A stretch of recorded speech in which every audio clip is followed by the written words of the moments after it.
Have you ever just wondered what it takes to command a machine that costs $200 million and is literally longer than the Empire State Building is tall? Well, we're about to step inside the command center of one of the largest moving objects on the entire planet to see exactly how it's done. To really get a handle on the scale here, just picture this. 4 whole standard football fields laid end to end. That is the insane length we're dealing with. And navigating this thing, it's not just about steering. It's about managing an unbelievable amount of physical momentum. This vessel doesn't stop on a dime. It takes miles, literally miles. And every single one of those decisions, every move, every correction to manage all that momentum, it all happens right here. This is the ship's central nervous system, the navigation bridge. This is the brain of the whole operation.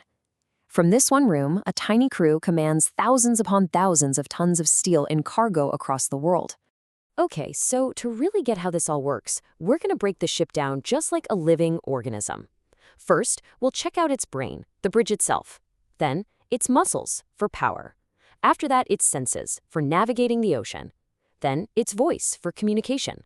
And finally, its immune system, for when things go wrong.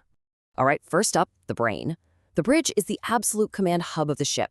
It's constantly taking in a massive stream of information, so it can see what's going on around it and pull off some incredibly complex maneuvers. So the bridge is basically laid out in 3 key zones. You've got the main console, that's the nerve center for those long voyages out on the open sea.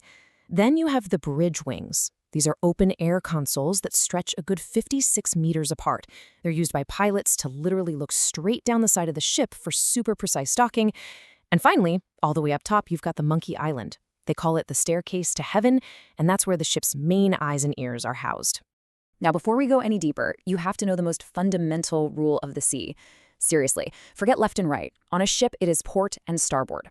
Port is left, and its color is always, always red. Starboard is right, and it's always green. Every single control, every light, every rule of the road at sea is built on this one universal system. Okay, so the brain makes a decision, but how does it tell the body to actually move? Well, that brings us to the muscles, the systems for power and steering that turn simple commands into incredibly powerful actions. Movement really comes down to 2 different systems. For raw, brute force power out on the ocean, you've got the telegraph. That thing commands an engine with over 26 megawatts of force. But for those delicate maneuvers in port, it is all about finesse. That's when navigators use 4 powerful thrusters to push the ship sideways with just incredible precision. And here's a wild little detail about that main engine. It is so massive, it doesn't use a spark plug to get going. Nope. Instead, it needs these enormous bursts of highly compressed air to start. It's such a critical resource that they monitor it constantly right from the bridge. What's absolutely fascinating here is the total obsession with backups. I mean, if you lose steering, the ship is basically dead in the water. So that's why there's a 3-level contingency plan. Level 1 is your main digital home. If that fails, you immediately go to level 2, a manual override tiller. And if somehow that fails, level 3 is sending a crew member all the way to the back of the ship to physically operate the mechanical steering gear. Failure is just not an option. So let's talk about the ship's senses. A 400-meter vessel can't just rely on the captain's eyesight, right? It needs a whole suite of technology to see, to feel, and to understand the incredibly complex world that's all around it. The single most critical sense for avoiding a disaster is the ECDIS. It's the ship's digital map, and it's the ultimate tool to keep from running aground. And to show you just how vital this thing is, check this out. The officers physically put tape over the power switch. You absolutely cannot accidentally turn this off. Ever. Now, the ECDIS doesn't work alone. It's part of a whole symphony of senses. You've got the radar, which basically acts as the eyes, seeing physical stuff like other ships and land. Then AIS gives you a digital name tag for all those other ships. The echo sounder is like the ship's sense of touch, feeling the seafloor below it. And you've got a pair of redundant GPS units and compasses that give the ship this constant, unwavering sense of exactly where it is in the world. So now the ship can see and it can move, but it also needs a voice to communicate. The systems on board are designed in layers, with different tools for talking to someone across the room, across the water, or all the way across the planet. Those communication layers are all based on distance.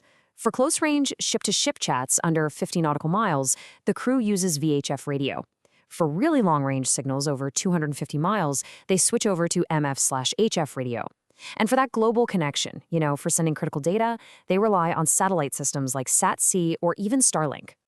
But what happens when things go really, really wrong, like disaster strikes? That's when the ship's immune system kicks in. These are the tools of last resort, designed to signal for help in the absolute most extreme circumstances. There are two main distress beacons, and they're for two very different problems. First is the EPIRB. This is for a catastrophic event, like the ship is actually sinking. It's designed to automatically float free and send a distress signal to a global satellite network. It basically says, "Our ship is gone, come find us at these exact coordinates." The SART, though, that's for a local rescue.